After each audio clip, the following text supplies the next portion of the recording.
Mary McLeod Bethune was not just some nice school founder from old history books. She was a builder of power. That is the real story.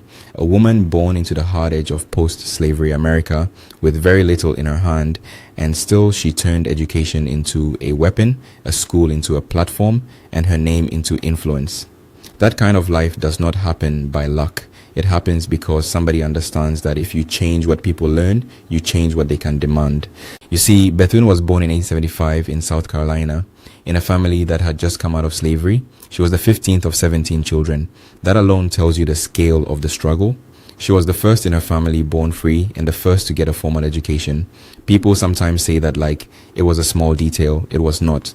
In that era, for a black girl in the American South, schooling was not a normal path, it was a fight, and she took that fight seriously from the beginning. What most people don't realize is that Bethune did not stop at personal success. A lot of people escape hardship and then protect their own little corner. She did the opposite. She founded a school for black girls in Daytona Beach, Florida, which later became Bethune-Cookman University. That move matters because she understood the mechanism.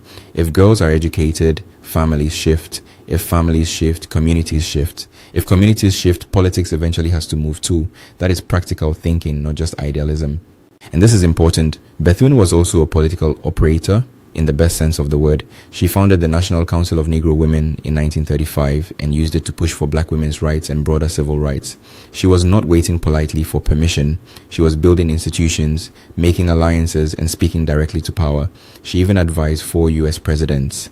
Now, that does not mean the system suddenly became fair. Not at all. But it does mean she knew how to get inside the room and force attention. And let me explain the deeper point.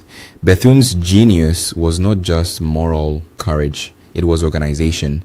Many people have good intentions. Few can turn intention into structure. She did it through schools, councils, journals, and public service. That is why her legacy lasts. A speech can inspire for a day. An institution can outlive you.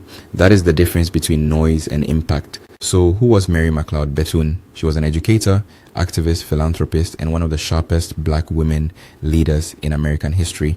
But more than the titles, she was proof that a person from the bottom can still shape the table.